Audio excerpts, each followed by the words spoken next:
Welcome to the Operation Move podcast. This week, hopefully, the sound will be better in my attempts to record video as well as audio for the podcast. I was using a different microphone and it ended up not being good. So now in the video, you get to see me in this awesome headset until I come up with a better mic option. So this week, I thought that I would talk a bit about how do you pick a coach, because it's something that I'm doing at the moment. It's really hard. And so I think it's something that a lot of people come to, and it's hard to make a decision on. And also, it's sort of talking about at what point do you think that you need a coach? Probably be a better place to start is actually at what point do you decide, okay, this is going great, but I want to do more. So there'd be a lot of reasons why you might need a coach. One might be that it's an accountability thing. It makes it a lot easier to do all of the things that you have to do if you have somebody that you're checking in with or somebody else who is telling you what to do. Because if it's just you, then you can be kind of plagued with indecision, like, should I do this today or should I do that today? If you have a coach or somebody who's programming for you, then that's all decided and that's decisions that you do not have to make. So the accountability and lack of decision making, and also just having someone, like, sometimes you want to ask the question, this is how I feel, should I go today, should I not go, and having somebody else decide those things for you, so you know that you're not going because you're making an excuse. It's that you are going to be better off by staying at home. Second opinion is often a really good thing. So that is one side of having a coach that can be really beneficial. The other side is when you have kind of gone as far as you can go on your own and you are struggling to get past that plateau, whatever that plateau might be. So you might have found that when you started to run, everything was going along well and you were regularly improving, and then you got to a certain point and you just found it hard to break through. So that might also be another point where it's great to look at a coach, because they're going to be able to take a step back and look at the big picture, and they're going to be able to test for where those weaknesses are and where you're going to see the most benefit, by whether that's focusing on form or speed work, or there's a particular energy system that is weak, or whatever it is. They're going to be able to identify that because they're not quite as close to it as what you are.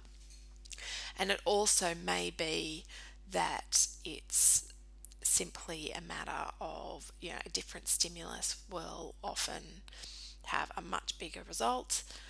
So that could definitely be part of why you have plateaued, which is why, you'll often see people, they'll start a new type of cross training or a new type of running plan, and they'll have these huge improvements, and it's just because it's new and your body's not used to it. And when your body has something that's not used to, it tends to adapt rather quickly. You might also want to coach because you have unconscious biases that you aren't even aware of. So you might find, like, let's say you're looking at training plans online with all of the resources that are available, you might find yourself drawn to certain training plans, and you might not even know exactly why you are. You're like, oh, I like the look of that, that looks fun. And fun is definitely an important part of it. But you might also be unconsciously picking things that play to your strengths and not to your weaknesses. So you might be just subconsciously avoiding anything with hill sprints. Very easy to do. And so it can also help to stop that kind of thing happening, because you're not able to avoid things that you don't want to do. So it can also help with that. And I think that the other, and probably the biggest part of having a coach, is really not to do with the programming or the accountability at all. Because if you are not a person who struggles with motivation, then the accountability, it's not really that big of a deal anyway. And with programming, you can easily, you don't need a coach for that. You can get individual programming custom programming that is fantastic and awesome, and it's going to, get you to that next level and all of that sort of stuff. And you don't really need a coach for that. I mean, the coach will generally be the one who's writing the programming, but that doesn't involve, weekly interaction with a coach. So at what point would you then get a coach is more about that personal relationship is worth a lot more than just the programming or just the accountability. It's oftentimes you need that another person to believe in you when you falter, or when you struggle to believe in yourself, or when you are having anything at all that is going to treat as going to be like a stumbling block in between you and what you want to achieve. And it's really easy to internalize things that shouldn't be internalized when you don't have somebody who's supporting your journey, and you don't have somebody to bounce ideas off. It's very easy to say, "Oh, this run was really crap. I am crap. Everything I do is crap. I'm never going to get any better," rather than taking that exact same situation and saying, "This was really, really hard, and I am really strong for being able to get through that and still show up and still be doing it even when things get really, really tough." And that shows what a strong and capable and resilient person I am. Those are two very, very different things. And a coach will help you with that, because a coach is not going to let you slip into internalizing things that really have nothing to do with you. And I think on a mental level, that comes into how you approach your training as well. I like when I'm doing sessions that are written by other people, I might look at that and go, "That looks really hard. I don't think I can do that." But because somebody else has written it down and they're going, "Well, they think I can do it," so I just go off and do it. Whereas if it was me writing it, I would probably either write something slightly less challenging, or I would be more tempted to change what was written down, do something slightly easier.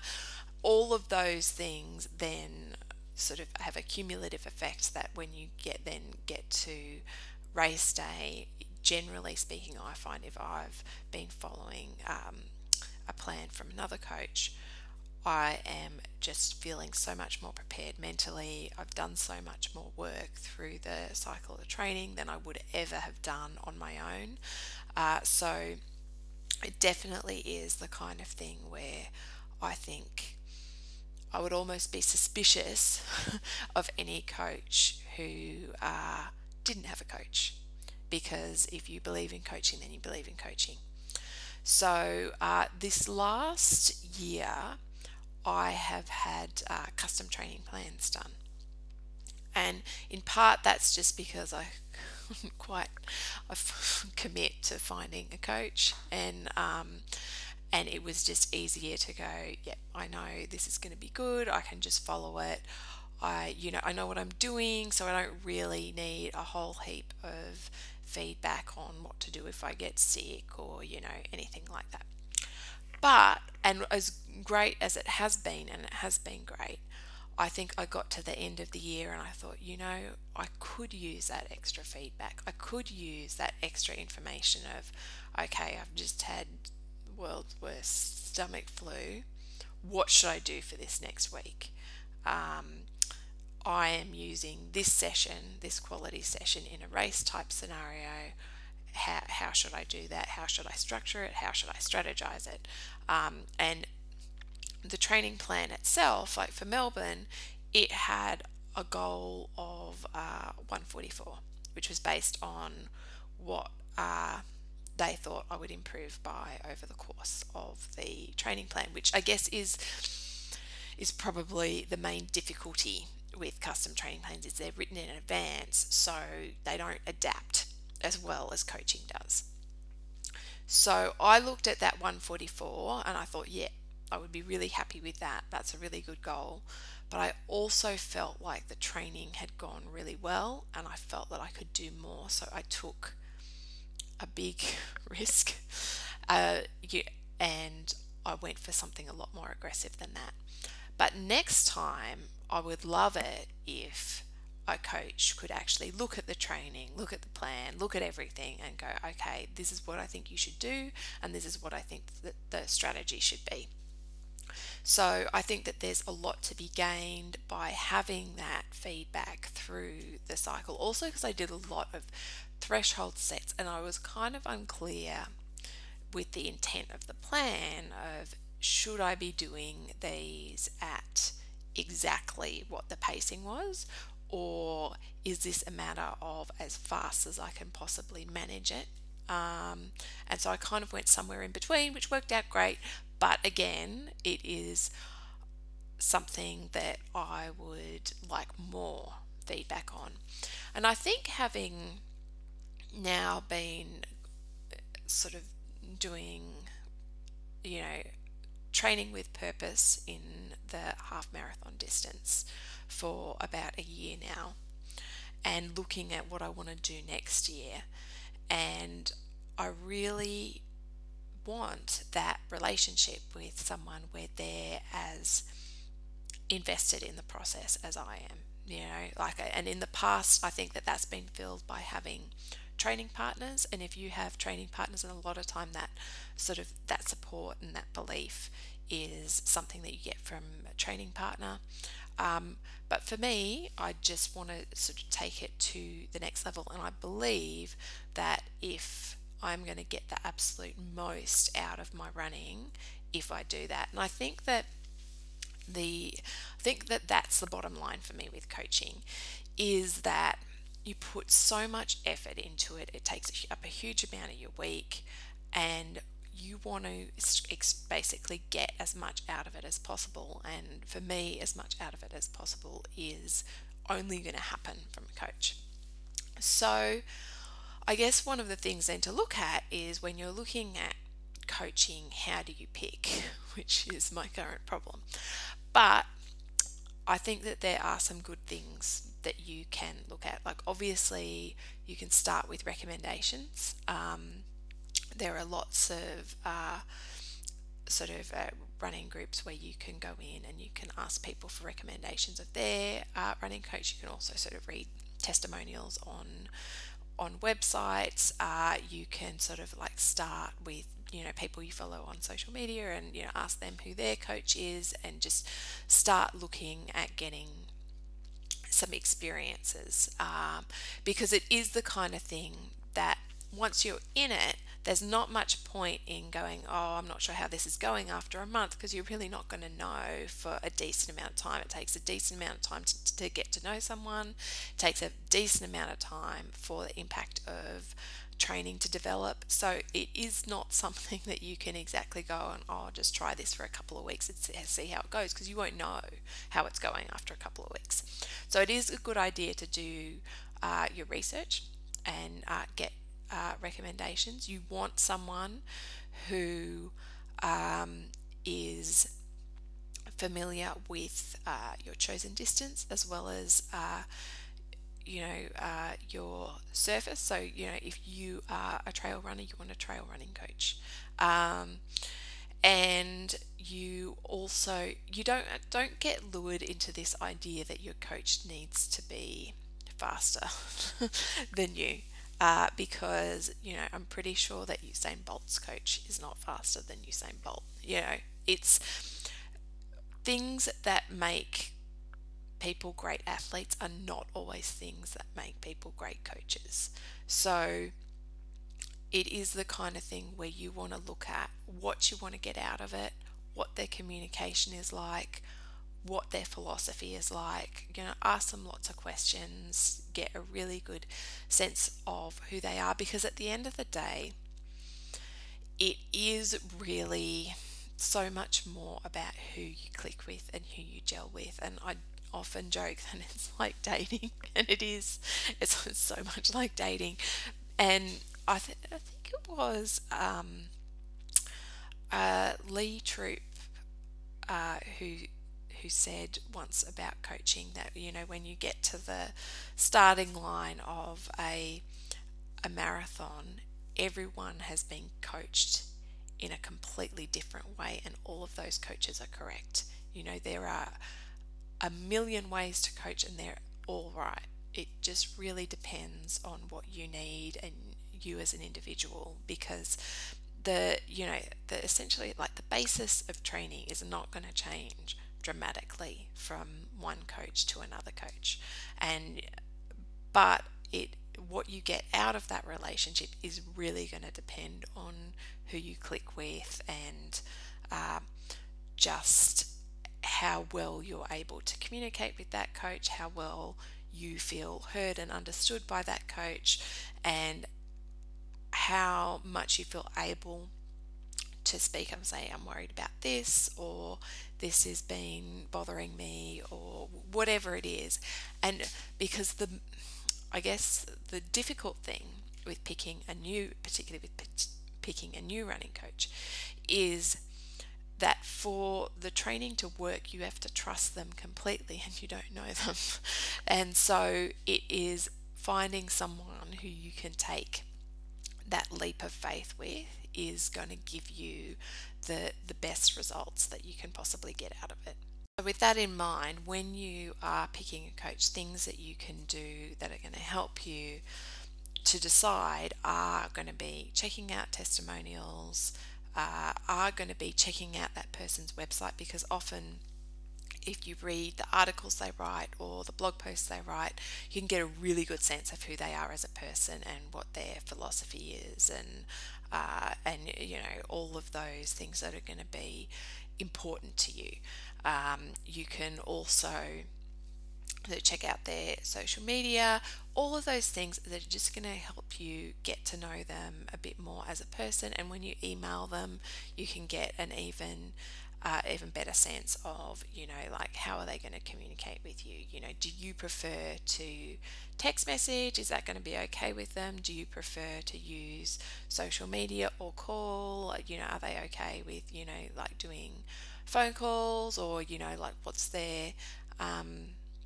what is the kind of like the expectations of when you'll hear from them? How often do they send out their plans? All of those sorts of things are going to help you to make a decision. But then once you do, you have to fully commit, because if you're going to be second guessing everything that your coach sends you, it's pointless. It's never going to work. So, like, when I initially started my last custom training plan, I looked at it, and as a coach with a philosophy of training, I looked at it and I was like, I don't know if that's even going to work. I'd never run, like, it were times where I'd run sort of had specific sets in the long run, like, easy, and then, like, certain amount at marathon pace or half marathon pace, or, running like fartlek intervals in the middle, all that sort of stuff. But never had a thing where I was running my easy runs at a certain pace. And I kind of looked at it and I thought, it's probably going to take too much away from my speed, and what benefit could it really have? I don't know. And the only other time, actually that's not true, I had done with another coach, I had done some of those set easy paces, and what I found was I ended up hideously overtrained and injury prone. So I was a little bit nervous about it.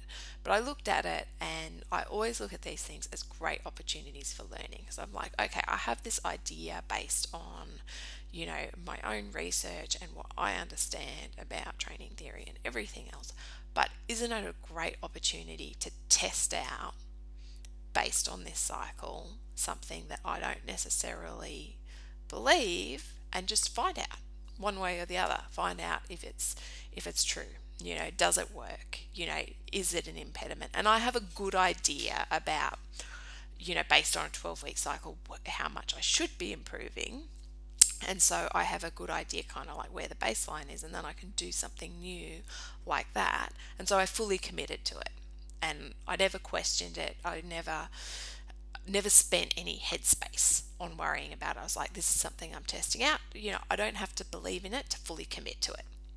And I did that, and I went into Melbourne with a genuine curiosity about how it would pan out.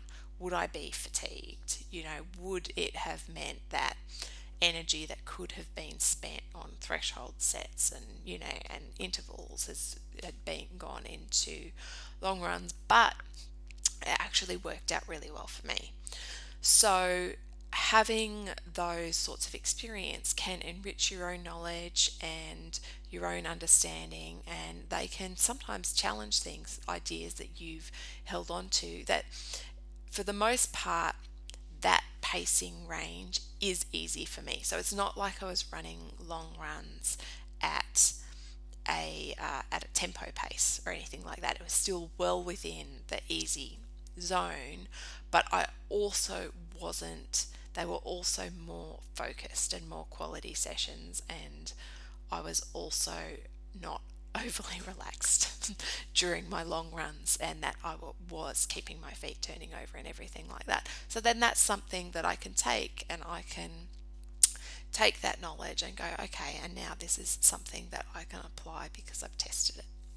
So I think that it is the kind of thing that, although it is really hard to take that leap of faith, it is something that you have to do. And sure, like after you've done 3 or 6 months, you definitely want to evaluate, like, where are you, how far have you come, how much have you improved, is it in line with what you expect, are you enjoying it, are you having fun? And that's, I think, the other thing that surprised me about the long runs is I thought that would be kind of intimidating, and like this like pacing over all of my long runs, which are normally the things that I most enjoy. But it didn't bother me at all. And I think initially when I looked at it, I still have, my brain still has trouble catching up to where my fitness is now as opposed to where it was. So when I initially looked at it, I was like, gee, that looks a bit fast. I don't know about that. But then when I started doing it, like, no, this is comfortable. This is super comfortable. If anything, it was challenging to slow down, to stay within that zone. So, so I think having it there sort of like helped to keep me focused on the sessions and what they were supposed to be. But also somebody with a different personality might really, really hate that. So they're all things that, training is fine and training theory is fine, but personality is the biggest part of any training plan, is having something that is going to enrich someone's training, not be this this emotional drag, because it's something that you really dislike and have to gut your way through. So that's probably why, for me, the biggest thing about finding a coach is about finding someone who meshes with you, and somebody who you can connect with, and somebody who is just as invested in you as you are in you. When I was at Melbourne, somebody was asking me, oh, like, this must be your favorite thing, like, you're watching everyone come in, and it is, it definitely is, but it's also extremely stressful, because I'm holding on to everyone's goals and everyone's hopes, and I just know there are so many variables in a race, and so I am never more relieved than when things go well, not because I don't believe that they will, but because I know that there are just so many things in a racing scenario that can go pear-shaped. And so you want that. You want someone who is going to be emotionally invested, and because somebody who's emotionally invested allows you to believe in what you're both doing, and it forms much more of a partnership than a one-sided relationship where someone says, go do this, and you go and do it. And that's what I think, that what most people need is a relationship. So when you're looking for a coach, that's what I'd start with, and everything else should just be cream cheese frosting on your carrot cake or vegetable cake, as I'm sure everyone now knows that's what carrot cake is. So, that is my spiel on picking a coach, which I will now do definitely this week. I will find and commit to a coach so that I can get started with making sure that I make the most of my off season. And I will speak to you next week.